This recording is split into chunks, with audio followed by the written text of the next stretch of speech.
Now, moving on towards our next session, I would like to invite Brother Abdullah Azam, who will be speaking on topic Search of Meaning in a Paradigm-Free World. Brother Abdullah Azam has completed his Bachelor in Law from Aligarh Muslim University. Then he did his Masters of Laws from King's College, London, and currently he is pursuing his PhD from Oxford University. I would like to invite Brother Abdullah Azam. अस्सलाम वालेकुम। जो programme है उसका topic हमने रखा है search of meaning in a paradigm free world. So there is a reason to say this is a paradigm free world. Actually 1970s में 1970s 80s में एक वेव है कि हम पिछले जो प्रीवियस ऑर्डर है, जो प्रीवियस थ्योरीज हैं, जो फ्रेमवर्क है, जो वर्ल्ड व्यू है, वो अब फिजिबल नहीं है, वो अब स्टैंड नहीं कर सकता है, उसका जो क्लेम है वो कहीं फेल कर गया। और उसके साथ साथ ये नहीं हुआ जो यूजुअली हिस्ट्री में होता रहा है कि from world view to another world view हम मूव करते हैं, जिसको हम रिवॉल्यूशन कहते हैं। रिवॉल्यूशन आता है और एक पैराडाइम से हम दूसरे पैराडाइम में जाते हैं, एक वर्ल्ड व्यू से हम दूसरे वर्ल्ड व्यू में जाते हैं। बल्कि हुआ ये कि अब हम कोई वर्ल्ड व्यू नहीं रखेंगे। एक्चुअल जो जिसको लियोटार्ड कहता है कि इनक्रेड्युलिटी टुवर्ड्स मेटा नैरेटिव्स, मतलब एक तरह की हॉस्टिलिटी है कि मेटा नैरेटिव से ही हॉस्टिलिटी है, पैराडाइम से ही हॉस्टिलिटी है, किसी फ्रेमवर्क से ही है हॉस्टिलिटी, मतलब कोई फ्रेमवर्क हो ही नहीं सकता है। और उसके बहुत सारे रीजंस रहे हैं। तो हम देखते हैं कि हर चीज में, फॉर एग्जांपल एक दौर था जब यूरोपियन एम्पायर्स पूरी दुनिया में थी, एक पॉलिटिकल स्ट्रक्चर था जिसको हम कॉलोनियलिज्म कहते हैं। हम देखते हैं कि उसके बाद पोस्ट कॉलोनियलिज्म आता है। एक टाइम था जब हम क्लेम करते थे कि रैशनल होना ही इंसान का असल एंड है, और हम पूरी तरह से रैशनल हो जाएं और अपने और सब जो अटैचमेंट्स है उससे बाहर आ जाएं, और दुनिया को देखने, समझने और ट्रुथ को समझने का, ट्रुथ तक पहुंचने का जो तरीका है वो रैशनल हो सकता है। और रैशनल होने का भी एक पूरी उनकी प्रॉपर उसके बाद एक फ्रेमवर्क था कि व्हेन यू से यू आर रैशनल, तो आप किन फैकल्टीज को यूज कर रहे हैं जिससे आप रैशनल हैं, and that is the only way to find the truth, या ट्रुथ तक पहुंचने का, या अपने मामलात को तय करने का। फिर उसके बाद देखते हैं कि पोस्ट रैशनल वर्ल्ड हो गया, वैसे ही स्ट्रक्चरलिज्म था, फिर पोस्ट स्ट्रक्चरलिज्म आ गया, वैसे ही फेमिनिज्म था, पोस्ट फेमिनिज्म आ गया। सिमिलरली मॉडर्निज्म थी या मॉडर्निटी थी या मॉडर्न हम अपने को कह रहे थे, और उसके बाद पोस्ट मॉडर्निटी आई जिसने कहा कि ये जो क्लेम है, जिसमें जो यूनिवर्सल क्लेम है कि हम जो है वो मॉडर्न हैं और हम रैशनल हैं, और ये भी अब जो है वो फेल कर गया, और उसके बाद उसका नाम रखा है, उसको कहा गया कि पोस्ट मॉडर्निज्म। और सिमिलरली जो है पोस्ट साइंटिफिक, तो एक पूरा वेव है कि हम पोस्ट है, लेकिन वो कोई नया पैराडाइम नहीं देता है, कोई नया वर्ल्ड व्यू नहीं देता, नया कोई फ्रेमवर्क नहीं देता है, बल्कि वो कहता है कि बस ट्रुथ जो है वो मल्टी फैसेटेड है, ट्रुथ जो है वो मल्टीपल है, और ट्रुथ जो है वो रिलेटिव है, ट्रुथ जो है वो ऐसा नहीं कि यूनिवर्सल है। तो कोई भी यूनिवर्सल क्लेम, कोई भी जनरलाइजिंग क्लेम होगा तो उसको जो है उसके खिलाफ है, और उसको उसको बिल्कुल पूरी तरह से अटैक किया गया।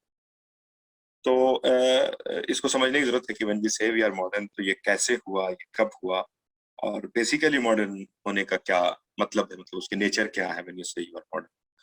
और इसमें कोई हम नई बात अभी ऐड नहीं कर रहे हैं। हुआ क्या, मॉडर्निटी का कई तरह की थ्योरीज हैं कि मॉडर्न कैसे बने हम। उसमें एक थ्योरी है जो वेबर की थ्योरी, एक थ्योरी है जो मार्क्स की थ्योरी, और भी बहुत सारी सोशियोलॉजिकल थ्योरीज हैं कि कैसे हम मॉडर्न हुए। तो उसमें एक थ्योरी ये है कि जैसे हम अपने मीन्स को बदलते हैं, अपने नीड्स को फुलफिल करने के लिए अपने मीन्स में चेंज आता है, वैसे ही हमारे कल्चर में भी चेंज आता है। वो बेस और सुपर स्ट्रक्चर की थ्योरी है कि जब हम एग्रेरियन समाज में रह रहे थे तो हमारे वैल्यूज डिफरेंट थे, हमारे कल्चर डिफरेंट थी, हमारा वर्ल्ड व्यू डिफरेंट था। जब हम एग्रेरियन समाज से निकल करके, एग्रीकल्चर समाज से निकल करके एक इंडस्ट्रियल समाज में आए, तो अब जो है वो हमारे वैल्यूज और हमारा कल्चर भी चेंज हो गया। वेबर ये मार्क्स की इस तरह की सोशियोलॉजिकल थ्योरी है कि जब means to our needs change होता है तो हमारे चेंज होता है। सिमिलरली वेबर दूसरे तरह से है कि हमारे कल्चर में, हमारे वैल्यूज में चेंज आता है तो हमारे मीन्स में और हमारे इकोनॉमिक्स में भी चेंज आता है। जो उसने कहा कि जो है प्रोटेस्टेंट एथिक्स के आने की वजह से, मतलब एक जो उसकी थ्योरी है, मैं चूंकि टाइम कम है बहुत एब्स्ट्रैक्ट कर रहा हूँ तो हो सकता है कि कुछ जगह ओवर सिंप्लिफिकेशन है। तो वो कहते हैं कि जो कि प्रोटेस्टेंट एथिक्स में चेंज आया कि कैपिटल को एक्यूमुलेट नहीं करो, कैपिटल सर्कुलेट होना चाहिए, कैपिटल से कैपिटल बनना चाहिए, प्रॉफिट होना चाहिए, पैसा जो है बचा के नहीं, दबा के नहीं रखना चाहिए, उसको फ्रीज नहीं होना चाहिए, उसको हमेशा सर्कुलेशन में रहना चाहिए। इस तरह की जो एथिक्स डेवलप हुए प्रोटेस्टेंटिज्म के साथ, तो उसकी वजह से कैपिटलिज्म डेवलप हो गया और उससे जो है समाज में ये सब तब्दीली आ गई। तो ये दो डिफरेंट थ्योरीज है, लेकिन बेसिकली हुआ ये है कि जैसे जैसे इंडस्ट्रियल समाज बना, इंडस्ट्रियलाइजेशन हुआ, तो लोग जो है अपने पिछले ऑर्डर से डिटैच होने लगे और एक नई कम्युनिटी बनने लगी। बेसिकली कम्युनिटी खत्म और उसमें जो है वो इंसान में इंडिविजुअलिज्म आया और अर्बनाइजेशन हुआ बहुत बड़े लेवल पे, मास मोबिलिटी, लोग गांव से, देहात से, इलाकों से निकल करके बाहर आने लगे। एक नया क्लास जो है डेवलप हुआ जिसको हम अर्बन मिडिल क्लास कहते हैं या वर्किंग क्लास कहते हैं। इसका जो पुराना पिछला जो भी बिलोंगिंग थी, जो भी अटैचमेंट था, वो खत्म। इसी से निकल करके एक नई चीज आई, सिटीजनशिप। पहले होता था किनशिप होती थी, फैमिली होती थी, अपने जो है वो उसी में लोग जो है अपने लव, अफेक्शन, रिलेशनशिप, बिलोंगिंग, वो अपने इसी रिश्ते से ट्राइब्स होते थे। अब ये नहीं है, अब हम सब ट्राइब, फैमिली, किनशिप, खानदान, तमाम चीजों को छोड़ करके शहर चले आए, एक नई तरह की आबादी आ गई, एनोनिमस लोग आ गए। अब इनकी पहचान क्या है, इनके रिश्ते क्या है, तो उसमें एक आइडिया आया कि ये सब सिटीजन है और ये एक सिविक सेंस इनके अंदर होना चाहिए, इस तरह का एक समाज होना चाहिए। तो ये एक बड़ा चेंज आया। इसके साथ साथ जो मेरे ख्याल से इसके अर्बनाइजेशन और आप कह लीजिए कि सिटीजनशिप आई, मास मोबिलिटी, इंडस्ट्रियलाइजेशन, प्रोग्रेस। तो इसी के साथ साथ जो है जो वेबर एक बहुत इंपॉर्टेंट बात कहता है कि लाइफ का बहुत सीरियस कंपार्टमेंटलाइजेशन हुआ कि भाई आपकी वेल्थ की जो जरूरत है वो आपकी इकोनॉमिक लाइफ है और उसके लिए फिर एक्सपर्ट्स की जरूरत है, उसकी अपनी एक एक्सपर्ट नॉलेज है, उसको अपने तरीके से देखा जाएगा। आपकी पॉलिटिकल लाइफ अलग है, जो पावर का आपके अंदर एक वो है, ड्राइव है, उसके लिए पॉलिटिकल लाइफ अलग है और उसके लिए फिर आपके साथ आपकी रिलीजियस लाइफ अलग है, जो आपकी तलाश है मीनिंग की लाइफ में या डेप्थ की या हीरोइज्म की या स्पिरिचुअलिटी की, तो उसके लिए आपकी रिलीजियस लाइफ अलग है। और उसी के साथ साथ आपकी अगर इकोनॉमिक, पॉलिटिकल, आपके अफेक्शन की और आपके लव के लिए और रिलेशनशिप के लिए, तो उसके लिए सोशल लाइफ अलग है, समाज अलग है। इस तरह के डिफरेंट ड्राइव्स हैं, डिफरेंट कंपार्टमेंटलाइजेशन हो गया। लाइफ का ऐसा कंपार्टमेंटलाइजेशन हो गया कि अल्टीमेटली रिलीजन जो है वो रिडंडेंट हो गया, उसका कोई माने नहीं रह गया।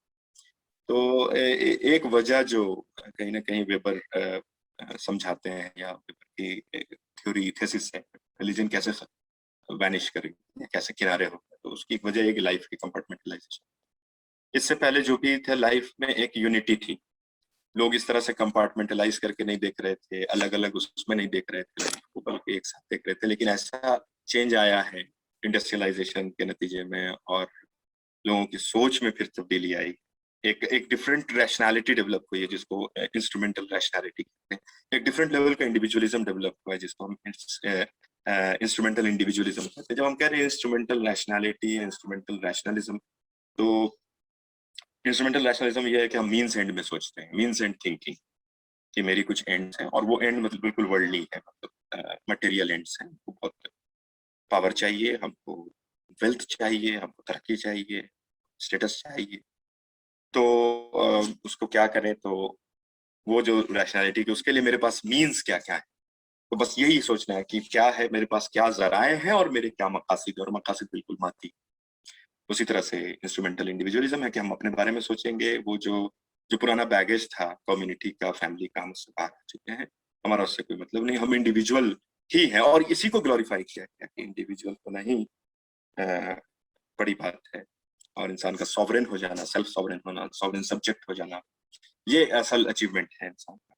और उसको पूरी एक जर्नी, जो एक यूनिवर्सल क्लेम मॉडर्निटी का है कि पूरी एक जर्नी है कि हम हंटर गैदरर्स हैं, उसके बाद फिर हम जो है वो एग्रेरियन समाज है और फिर जो है इंडस्ट्रियल समाज बनता है। और जब इंडस्ट्रियल समाज आता है तो उसके साथ बहुत सारे इंस्टीट्यूशंस आते हैं और ये प्रोग्रेस है। तो रेनेसां जो है वो, चूंकि वो एथेंस का जो पोलिस स्टेट है वो भी वैसा ही है, तो वहां उसको ये रेनेसा कि हम फिर से वो उसको अचीव कर रहे हैं, बल्कि उससे बहुत आगे जा रहे हैं।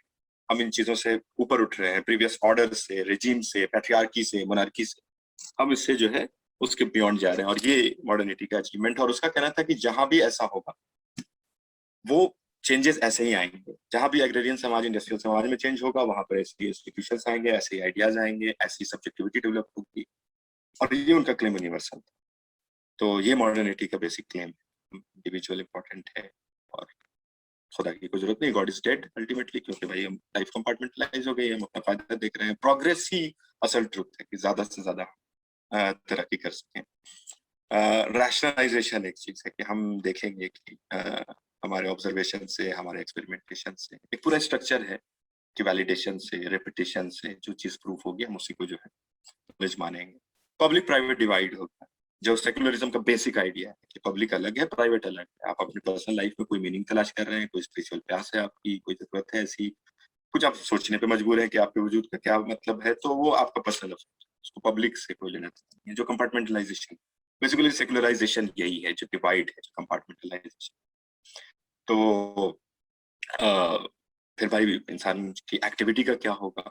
सबके पास बहुत सारे एंड्स हैं, हर कोई जो है वो लालची हो गया है। और ये कोई नई बात नहीं, मतलब बहुत अर्ली टॉक्यूवाइल ने, अलेक्सिस डी टॉक्यूवाइल ने अमेरिकन समाज को पढ़ा और वो समझ गया कि ये तो डेमोक्रेसी को भी फेल हो जाएगी। इस तरह की इंस्ट्रूमेंटल इंडिविजुअलिज्म से इंसान बहुत पीटी अफेयर्स में, बहुत छोटी छोटी चीजों में अपने को उलझा देगा, ग्रीडी हो जाएगा, लालची हो जाएगा। इस तरह का जो एटमाइजेशन है, एटम्स में बना दिया गया, उससे तो कोई इंसान बहुत अपने उसके अंदर का हीरोइज्म, उसके अंदर के डेप्थ, उसके अंदर कोई हायर पर्पस होना, कोई थिंकिंग, कोई हायरार्की, वो सब खत्म हो जाए। टॉक्यूवाइल की रीडिंग तो बहुत अर्ली है और बहुत जल्दी वो समझ गया समाज। सिमिलरली हम नेचर को कैसे देखते हैं, तो प्रीवियसली हम नेचर को भी एक ऑर्डर में देख रहे थे, उसी में हम अपने आप को देख रहे थे। प्रीवियसली उससे पहले हम एक इन्वेलप में देख रहे थे कि नेचर एक इन्वेलप है, हम भी उसका एक हिस्सा है। अब हुआ कि नहीं, ये सब ऑब्जेक्ट है, इनके कुछ लॉज हैं जिससे चल रहे हैं, उन कवानीन को दरियाफ्त कर लिया जाए, उन लॉज को दरियाफ्त कर लिया जाए। ये सब ऑब्जेक्ट सेपरेट है, आइसोलेटेड है। ऑब्जेक्ट्स इन मोशन, जो गैलीलियो न्यूटन वगैरह का की थ्योरी, ये सब ऑब्जेक्ट्स इन मोशन है। इसमें कोई कोई ऑर्डर नहीं है, कोई मीनिंग एज सच, वैसी कोई मीनिंग नहीं है। हम बाहर हैं इसके, वी आर आउटसाइड, हम सब्जेक्ट हैं। हमारा काम है कि इसके लॉज को समझा जाए, इसके प्रिंसिपल्स को समझा जाए, इससे ज्यादा जो है फायदा उठाया जाए और इससे ज्यादा तरक्की हासिल की जाए, इसको इसको इसको इस्तेमाल किया जाए। बेसिकली कायनात अचानक से गौर फिक्र का मरकज न बन करके उसको कोई वो सेंटर ऑफ रिफ्लेक्शन नहीं है, उस पर रिफ्लेक्ट किया जाए, या कोई ऐसी चीज नहीं है from where we can drive some meaning, या हमारे वजूद को कोई उससे मीनिंग मिलती है, बल्कि ये सब ऑब्जेक्ट है, हमको इससे फायदा उठाना, तरक्की, मटेरियल प्रोग्रेस, ये बेसिक जो है एक मतलब बन गया। तो तमाम कायनात के जो है माने के जो तलाश इंसान को रहती है, इसमें कोई मीनिंग है, कोई ऑर्डर है, कोई लिंक है, वो खत्म हो गया। ये इससे हमको ज्यादा से ज्यादा प्रोग्रेस है, एंडलेस प्रोग्रेस। तो पूरी कायनात की जो कशिश है वो खत्म हो गई, जिसको हम कहेंगे, जिसको वेबर की जबान में कहें तो डीमैजिफिकेशन। कोई कशिश नहीं है, कोई मैजिक नहीं है। कहीं ना कहीं हम मैजिक में तो देख रहे थे, कहीं ना कहीं ऑर्डर की तलाश थी।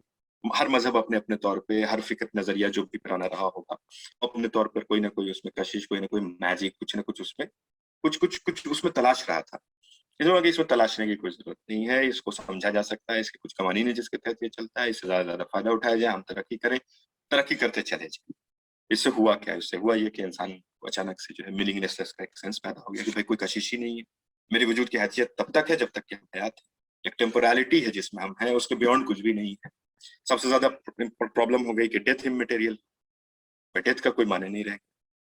जिंदगी में हमको प्रोग्रेस करना है, सॉवरेन बनना है, रैशनल बनना है, ज्यादा से ज्यादा तरक्की करना है, वेल्थ हासिल करना, पावर हासिल करना है, अपना एक स्टेटस हासिल करना है, एसोसिएशंस बनाने हैं, सब कुछ सही, लेकिन हम मर गए और हम खत्म। तो ये एक बहुत बड़ा क्राइसिस डेवलप हुआ है और इसको वेबर बहुत अच्छे से कबूल करता है कि हाँ ये क्राइसिस है। But every paradigm, every world view has a crisis. इसको भी एक क्राइसिस है, तो हमको देखना चाहिए कि पॉजिटिव निगेटिव कितना है। तो इस क्राइसिस को अगर हटा दिया जाए तो हमारे पास पॉजिटिव बहुत सारा है कि हम सॉवरेन हो रहे हैं, हम रैशनल हो रहे हैं, हम तरक्की हासिल कर रहे हैं, तो इसी को देखना चाहिए। मौत इमटेरियल हो गई। पहले मौत बहुत ही इंपॉर्टेंट थी, मरना बहुत इंपॉर्टेंट, और यहीं से निकलता है बायोपॉलिटिक्स की। भाई डेथ की इंपॉर्टेंस खत्म हो गई, लाइफ इंपॉर्टेंट। और लाइफ में बायो पावर, बायोपॉलिटिक्स, ये सब चीजें वहां से निकल कर कि लाइफ को कैसे कंट्रोल किया जाए, लाइफ को कैसे समझा जाए, लाइफ को कैसे रेगुलेट किया जाए। पहले डेथ इंपॉर्टेंट था, मरेगा कैसे इंसान, मरेगा तो क्या होगा, मरना एक इवेंट था, मरने पे जो है वो ढोल नगाड़े जनाजा फंक्शन प्रोग्राम ये वो हम करते थे, ताकि एक उसका एक हम उसको नहीं चाहते थे कि वो एक इतना इमटेरियल हो जाए, इतना अनहीरोइक हो जाए, इतना इतना शैलो हो जाए, इंसान मर गया और खत्म कहानी। ऐसे देखिए कि मर गया, मरने के बाद का एक मसला है, क्या किया जाए उसको, ऐसे कर दो कि वो बिल्कुल काफूर हो जाए उसकी बॉडी, उसको वैसे क्रेमेटोरियम में जला के खत्म कर दो, उसको ऐसे कर दो। ये एक क्राइसिस है कि डेथ के बाद क्या करें भाई, मर गया इसको बस डिस्पोज कर दो बेसिकली।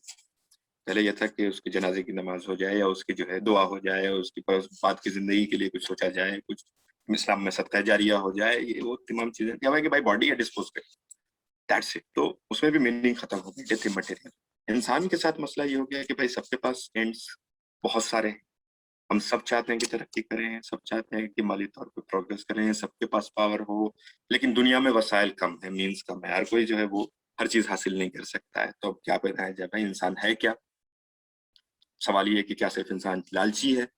तो ये तो है कि बहुत जगह पे बेसिक अजम्पशन ये है कि मैन सेल्फिश, और वो अपने लिए जो बेहतर से बेहतर चॉइस हो सकती है अपने फायदे के लिए वो करता है, मतलब ऑप्शन उसको दिए जाए बेस्ट चॉइस वो लेता है और अपना फायदा सोचता है और बहुत खुदगर्ज है। तो ये सवाल पैदा हुआ और वहां से ये हुआ कि नहीं नहीं, इंसान जो है वो बियरर ऑफ राइट्स है, उसके पास जो है वो राइट्स हैं बहुत सारे, उसके पास राइट टू लाइफ है, जिन्हें कहा कि कोई मार नहीं सकता, ये नहीं कि हमको अपना फायदा चाहिए तो हम अपने पड़ोसी को मार दें, क्योंकि ये मसला होगा। फिर ये नहीं हो सकता है कि हम बोलेंगे दूसरा नहीं बोलेगा, राइट टू स्पीच है। उसके बाद हम बोलेंगे, एक आदमी बोलेगा कि मेरे पास फ्रीडम ऑफ एक्सप्रेशन है, मेरे पास फ्रीडम ऑफ ट्रेड है, मेरे पास फ्रीडम ऑफ बिजनेस, तो ये सबके पास होगा, सबको सबके पास राइट्स होंगे। तो ये राइट्स की वोकैबुलरी वहीं से निकल करके आई, और ये वोकैबुलरी इतनी कॉम्प्रिहेंसिव होती गई, इतनी कॉम्प्लेक्स होती गई, इतनी ओवरलैपिंग होती गई कि आज हर कुछ rights, right to life, right to speech, freedom of speech, right to freedom of religion, right to trade, right to equality, right to liberty, right to so many things, human rights, right to stand up, right to sit down. I mean, so many rights, feminist, female, gender rights, gender equality, मतलब हर चीज की rights, LGBTQ rights, rights rights rights rights की vocabulary इतनी expand कर गई। और अब यहाँ पे जो कि मेरे पास वक्त की कमी है, हम यहाँ से बताना चाहेंगे, कहीं ना कहीं हम भी उसमें ट्रैप हो गए। हम भी ट्रैप हो गए से मुराद मतलब जो ये क्लेम करते हैं कि हम अभी भी एक ऑर्डर देख रहे हैं, हम अभी भी एक मीनिंग देख रहे हैं, हम अभी भी एक कशिश देख रहे हैं, वो भी उसमें कहीं ना कहीं ट्रैप हो गए। हम भी राइट्स की जबान में वोकैबुलरी में बात करने लगे, Islam is guarantee of rights.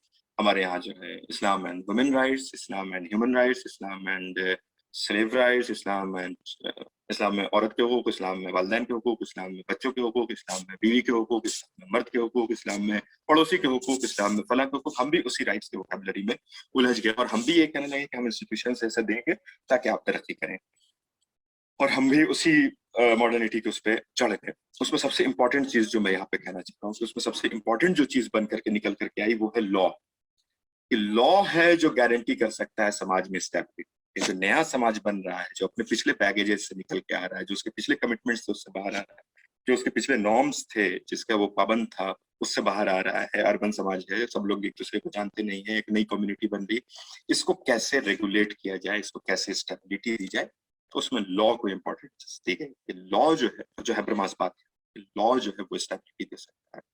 और लॉ कैसा होगा? तो लॉ वो होगा जो हम खुद डेमोक्रेटिक तरीके से बनाएंगे, सब लोग कंसेंसस बिल्ड होगा, सब लोग बातचीत करेंगे और तय करेंगे कि क्या सही है, क्या गलत है, क्या करना चाहिए, क्या नहीं करना चाहिए, और नॉर्म्स डेवलप होंगे उसके।